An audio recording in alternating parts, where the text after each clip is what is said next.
Hey everyone, welcome back to the podcast. I have a repeat guest today because out of all of the podcasts that I've done, this is probably one of the most popular podcasts that I've done in the past, which was how to discover your weight loss code through your DNA with Lois Nahirney. So I have asked Lois to come back for a second interview, and today we're going to be discussing Nutrigenetics. Did I say that right, Lois? Genetics.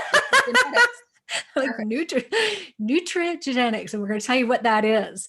So if you guys haven't listened to our first episode, the first interview that I did with Lois, please go listen to it. I'm going to link to it in the show notes. It's better if you listen to that one first, because we'll be kind of taking information from that interview into this one. So it'll be good if you get a little background on everything by watching that one first. So for those of you that are new here, Dr. Lois Nahirney is a biotech entrepreneur and the founder of CEO of dnaPower Incorporated.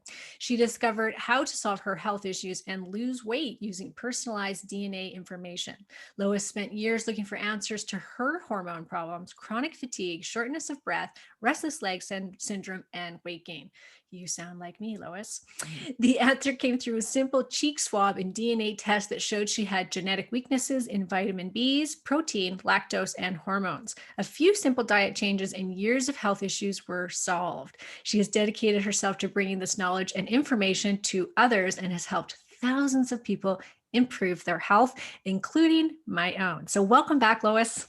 Terrific. Thanks so much. Delighted to be here, Karen. Yes, I love dnaPower. I have to say, like, out of all the tests that I've done, and I've done a lot now because I'm like a test junkie, it was one of the most profound where it was like, okay, I know what I'm working with now. And there were so many things in that test that I already knew. So it was confirmation.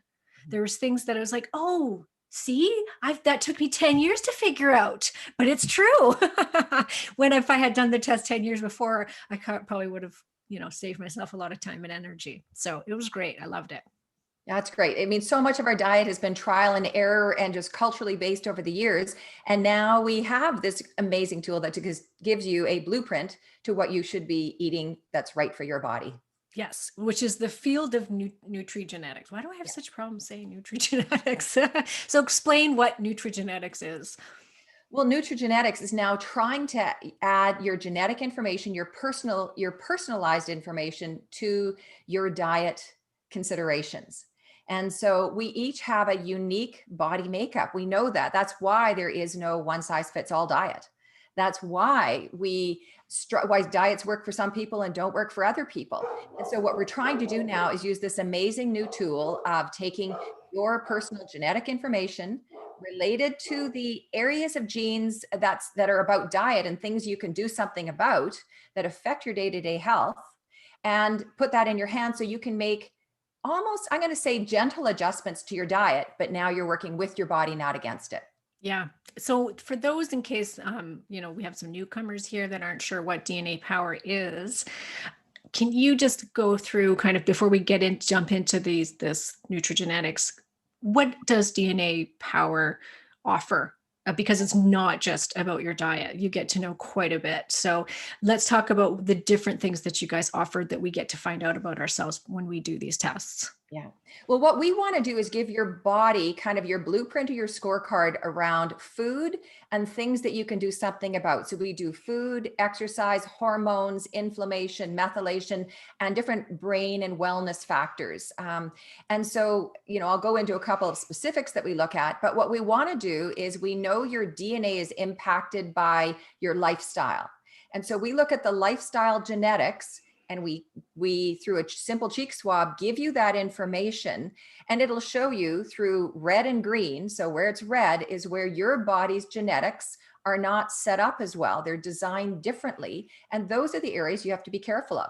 And where it's green, you can, that's where you can be focusing and spending more of your, focusing your diet on. And so the nutrigenetics is around how do you adjust your diet to that. And what dnaPower does is we take 200 of the most important genes, or they're called single nucleotide polymorphisms, SNPs, related to your body. And we show you on a roadmap what that is. And we provide you with an action plan and recommendations about what diet changes and what lifestyle changes you can make that will support your body to work at its best. Yeah, that's great. And once again, you guys can go look through, we go through all of my results in that first episode. So if you really want to get a good idea of what you're going to get, if you do purchase dnaPower, it's a great one to watch on the YouTube channel, and I'll link to that. So let's jump into this, because I know you've got some research to show us. For those of you that are listening to the podcast, I definitely recommend, if you can, Lois is going to explain things as best she can, but it is always better if you can go watch the video so you can see what we're looking at.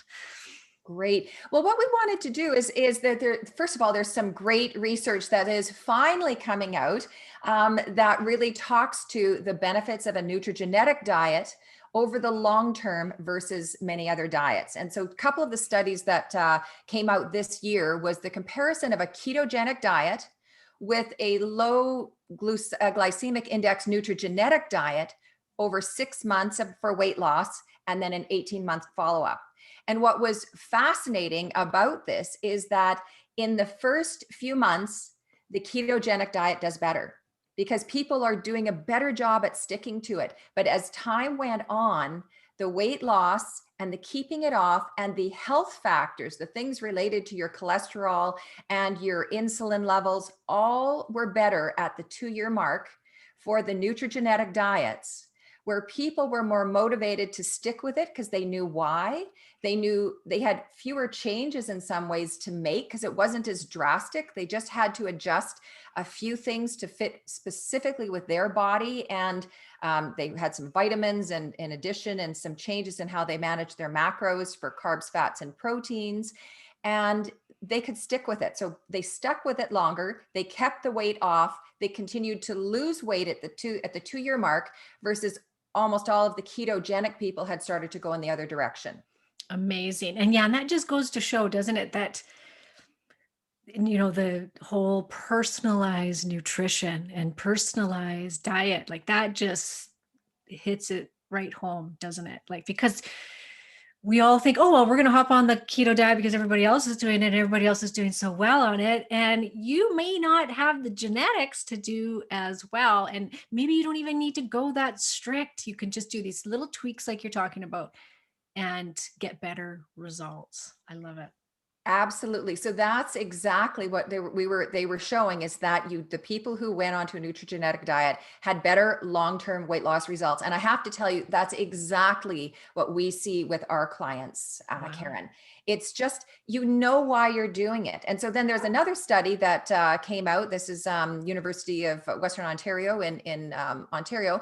And that they said you get enhanced long-term dietary change and adherence and a nutrigenetics guided lifestyle intervention compared to a population-based lifestyle. So a regular diet. So when you go into a regular diet program, they get more weight management and results on using the nutrigenetics diet. So again, a second study was showing that.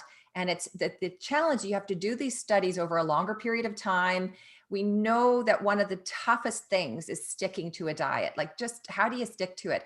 And the really great thing is that when you're doing these nutrigenetics diets, you can see, in our case, in green and red, why there's certain genes, you don't have them, why that is the reason why you need to be adjusting your particular diet in terms of whatever it may be.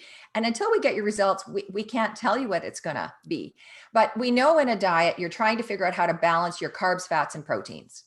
And I've got some examples here that I wanted to show you, Karen, of people, because we have your results, which are great carbs. You have great carb genes. You've got a weak saturated fat gene.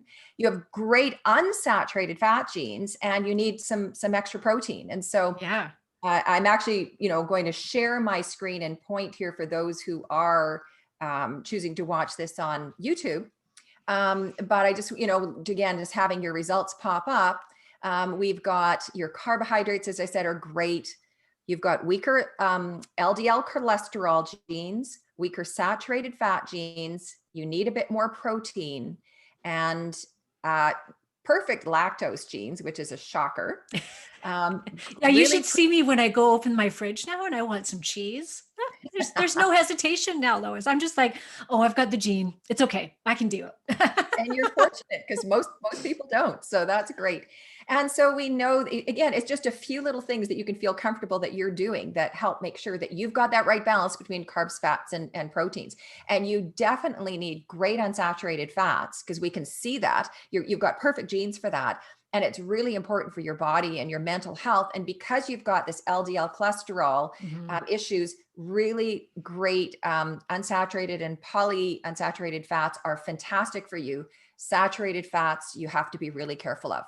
Yeah. And that otherwise that can create this plaquing in your body. So that's just really important. And I recall in your last one, you mentioned that your grandfather had Alzheimer's. Yep. And so this is something that, he probably had in his genetics, and you just really, you can avoid it simply by following some very simple little changes in your diet. So it's super cool. Yeah, that was a big one for me. It was probably the number one thing I got out of it was that I do have the Alzheimer's gene.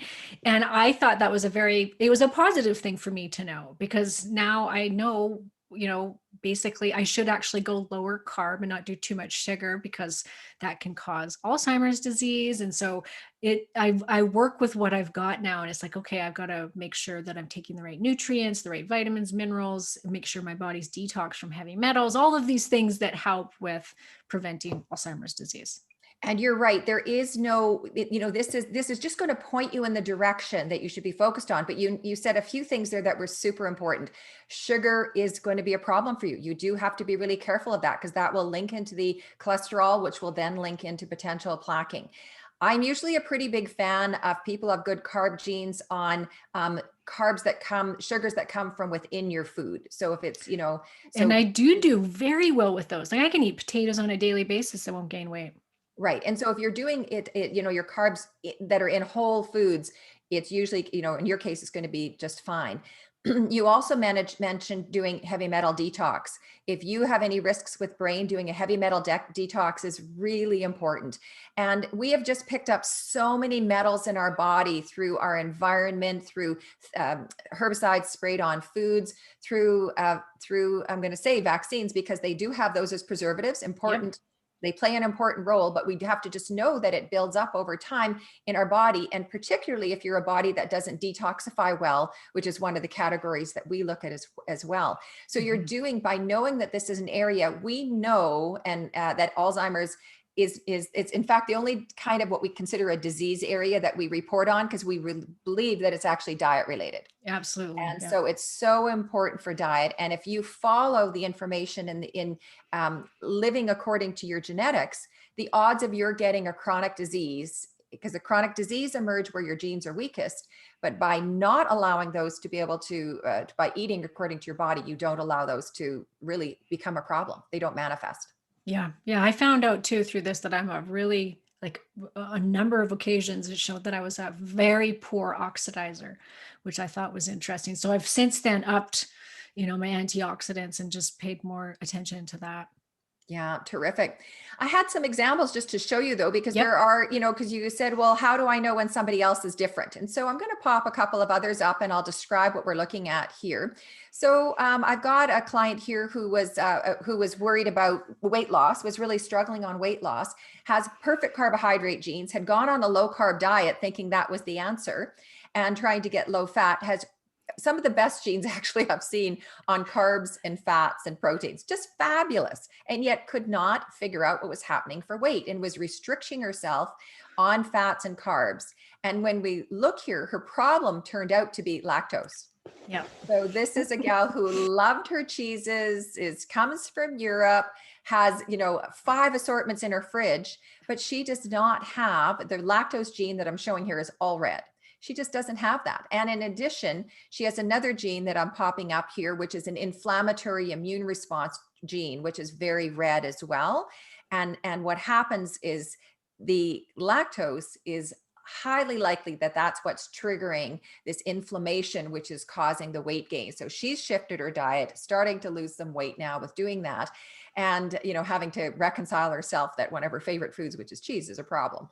And and in this one, she's also very clearly a very poor methylator. Yes. Would that impact weight? And Completely. In fact, let me go back here. She does have some weaknesses in her B vitamins, so a little bit on B6 and some different ones. But when you go back to the methylation, yes, quite red on methylation. You're totally right, Karen.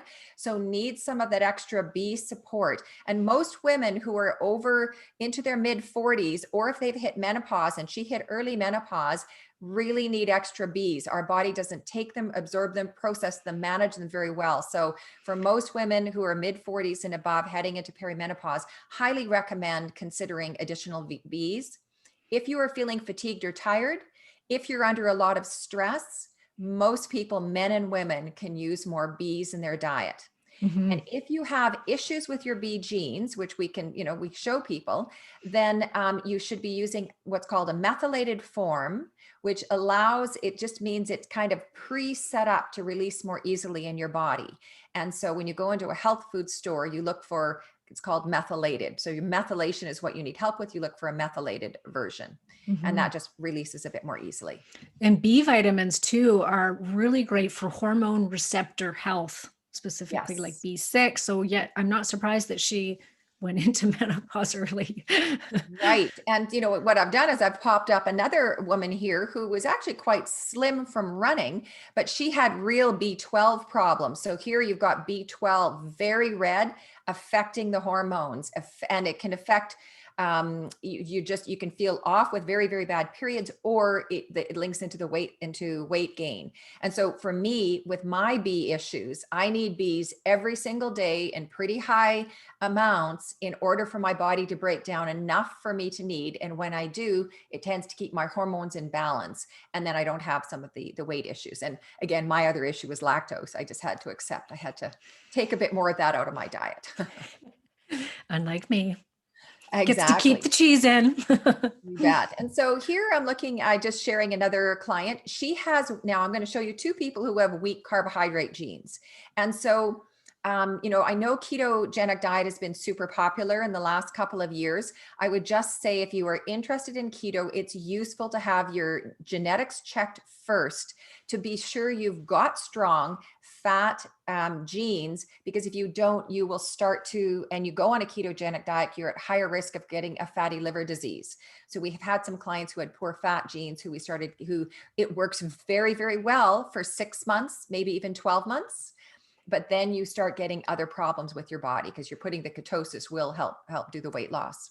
So this is a woman who's a runner. She's got poor carb genes, so that's very red, but great fat genes. And so she does do very well on a ketogenic diet. Also really needs more protein, but it has to come from cleaner protein sources, have it more frequent, smaller amounts throughout the day. These are the people who I say should always have a bowl of seeds and nuts by their desk, which is your case as well, Karen. Just a little bit more frequently, and then your body absorbs the protein better. So that helps. Interestingly, this woman here, very red in lactose. And so, cheeses need to come out so she can do a high fat diet, but it has to be sure it's not coming from dairies. And then has gone on to doing the B12s just to be able to balance out her hormones better. And then that is supporting in terms of providing some weight loss options for her. Awesome.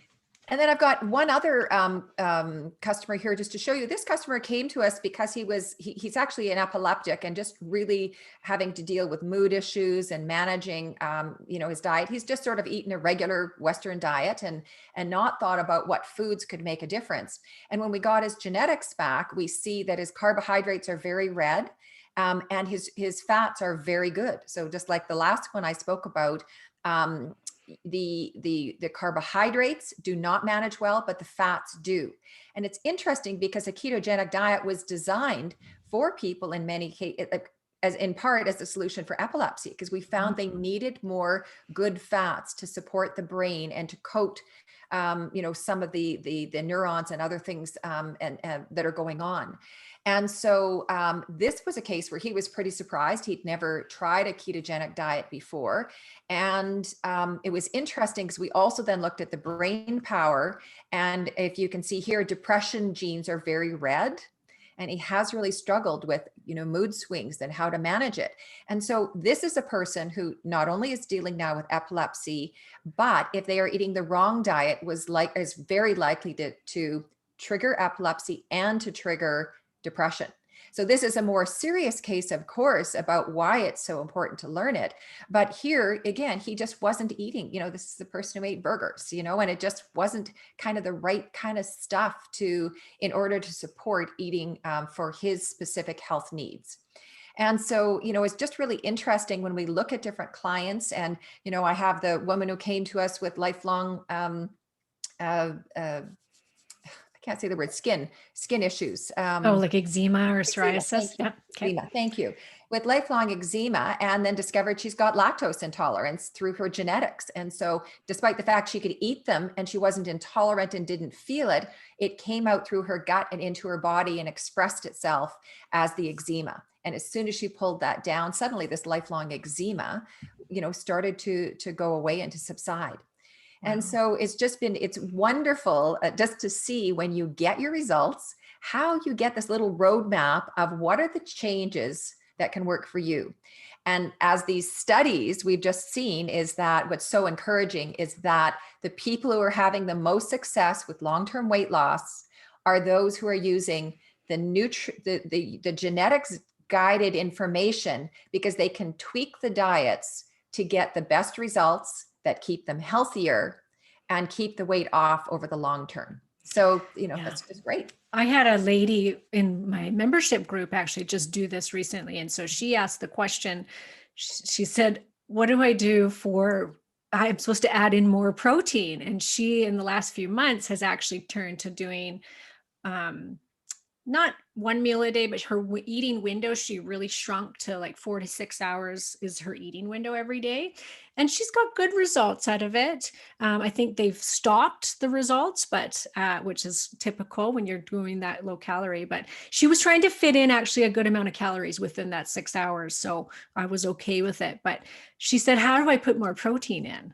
So I was like, well, isn't that good to know? I said, because you cannot fit in probably the right amount of protein in a 4 to 6 hour window. I said, what, you're going to eat a chicken breast every hour on the hour? I said, no way. I said, so maybe you need to switch and do alternate days. Like some days you have the 4-hour eating window, but then the next day you eat a full day of meals and make sure you get your protein intake in. And she was also figured out she was a really bad methylator. So I think if she could combine those two, she'd start to get the weight loss results going again. Exactly. That's what I love about it. It's kind of like a 6-key puzzle that if you can find out kind of the little few things to change, like 3 to 6 keys, that if you make that shift, then the other things click in. And she'll still kind of find it. Like I'm an advocate of intermittent fasting. I just think it's good for the body and it strengthens it. But for some people, it is not actually the right thing. If you can't get enough nutrition, because it might help in one way, but it could have some negative effects in others. And so this is where you really want to just say, how else can you, what else can you be doing? And, just to again, affirm that when you get the results here, we give you recommendations on food. We haven't designed a specific diet for you, but, if I read your example, Karen, in your action plan, we've said LDL cholesterol, reduce saturated fats, cholesterol rich foods such as red meat and high fat dairy, eliminate trans fats, but do whole grains, vegetables, legumes, garlic, fish, nuts, seeds, and olive oils. So there's a series of recommendations. On dietary saturated fats, again, gives you some recommendations. And on protein need, where you need more, the recommendation, which is the same for this woman, is consider eating smaller, more frequent amount of proteins, which are easier for your body to digest, including plant-based proteins such as beans, lentils, peas, quinoa, fish, cottage cheese, eggs, protein powders. And I always say have a bowl of nuts and seeds right by your desk, because you can just sort of keep a little bit of protein coming in and it just makes it easier to absorb. Yeah. Yeah. And not to say that you have to follow this exactly, because as for many of you that are listening, you guys know I don't eat a lot of those foods by choice, because I follow a paleo-based diet. But since learning about this, I have made a conscious effort of, putting in more protein into my diet, watching, my saturated fats and things like that. So I think it's key. Well, and that's the whole thing is you can moderate exactly what you do now to some degree and still get results. And again, I love it because it's over the long term. Hmm. Now you talk about the higher fat, the genes that are good with that. Now, what I've heard in the past about how there are some genes that when you go low carb can affect people's serotonin, and so that genetically they're not built to actually do a low carb diet. That's correct. So that's where again, before somebody does a high fat or a low carb diet, it's always good to know what is right for you. And a low carb diet, if your body is meant to break down and process carbs, it is likely that that's a good source of fuel for your brain and for creating the serotonin and the feel good hormones. And without that, you might have some mood issues. Yeah. So absolutely, I think there's good research and studies that show the link between carbs and low carb and needing some of that for your brain. Just like you can have some of the reverse too, but again, it's depending on your unique body. Yeah. And you guys do a good job too of just going through even the vitamins and minerals and saying, okay, here's what could help with detoxification, or here's what you're struggling with. Maybe like, I think mine was, I needed to take vitamin A. Oh, what was the other one? I think some Omega, B's I didn't do great with, like yeah, just little things. yeah. So you need a little bit of B's, and omega-3s were really Well, important. that's Those the are other the one. ones. Your Yes. omega-3s, but you know that because you're good at getting some of the healthy fats in your diet. Yeah. But I did just check mine recently and it's not very good, my omega-3 Oh, levels, because I don't eat a lot of fatty fish. I don't like fish. no. So, but that goes to show maybe you just need to change that or at least start taking some supplements, right? Some omega-3 Right. supplements. But, and then also, you guys also go through what does your genetics tell you about how you should be working out? So you not only can pair this diet plan, but with as well what kind of workouts you should be doing depending on what your genetic profile is. And I thought this was fascinating because this is like how I feel I should be working out, was how my genetics looked. Well, exactly. I've popped it up on the screen for those watching, but you're on your fitness genetics. You are definitely more endurance based, and you said you didn't love sprinting. No. And so, that's biking, swimming, hiking, yoga, those just fit for your body. You feel better. It works with your genes. But it's interesting, you're quite red on muscle strength. And when someone's red in that area, you want to, when you're working out with weights, you want lighter weights, longer sets. And then there's some others where you want to reverse that, where you want heavier weights and shorter sets, but it depends. Some of your trainers often have a philosophy around that, but actually your genetics really know what you should be doing. So you're well set up for lighter weights, longer sets. And then just a little bit on regulating your blood pressure also came up in your results. Great. You had great cardiovascular and stroke genes, good blood and insulin. But it just actually shows that regular exercise is really important for you. That will regulate your blood pressure and some of your cholesterol and other things in a better way. So, and it says you need a low sodium diet, and salt was a flag on yours as well. Yes. Yeah. Which I've grown up with very little salt, so that's good. And I don't, I salt a little bit now, but not like the majority of society salts their food. And Celtic sea salt, I'll put a little bit The in highly my natural cooking. mineralized farm salt Yeah. is like naturally farmed salt is where you want to go. Never the table salts. We just don't need those. Yeah. Awesome. Mhm. All right. Anything else? This is great. Well, I did just find some of the stats here again that nutrigenetic diets improves the weight loss and the reduced risks of heart disease, stroke, type 2 diabetes, and other health conditions related to metabolic syndrome. So that was, again, one of the study findings. And so those are the things that lead to the chronic diseases. And that's really what we're trying to do in our society is how do we find that what we can be doing in order to keep ourselves healthy, living longer. And I will add, this helps your immunity. And this is a year to be focused on strong health, strong immunity, to deal with the COVID cushion that many have developed sitting behind their desks on Zoom or listening to podcasts. And so use this as your motivation to say, I am going to eat according to my body, whether you get the testing done or whether you just intuitively or see what's right for your family. And that you really work to get lots of good vitamins.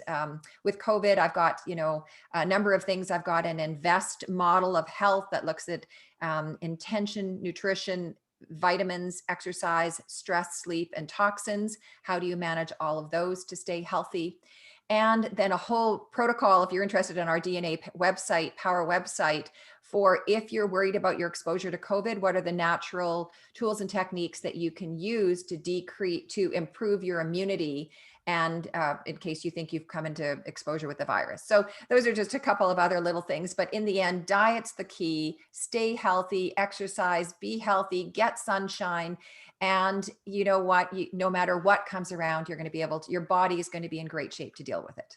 Yeah. And I think it's just a good reminder to let go of the dieting dogma and know that each one of you has your own weight loss code, your own health code that can be figured out. And I think we get very overwhelmed. People will listen to my podcast and actually write to me and saying, I love your podcast, but man, am I ever overwhelmed now? And I don't even know where to start, because I really preach like, hey, low carb isn't for everybody. And some people need to do this and some people need to do that. And this is a test that can really help get you started on figuring out what it is your body needs, not what your sister needs, what your friend needs, what your daughter needs, whatever, whoever. Because that's what we tend to do, is we tend to go, oh, this is the next best diet, let's just hop on it, when it could be the exact wrong thing for your genetic makeup, and you could gain weight from it because of that. So to be able to find that out just by doing a test, I think it's amazing. I think it's like, it's a 2021, like, look at where it's going. And then this is the future of the dieting world and weight loss is Nutrigenetics.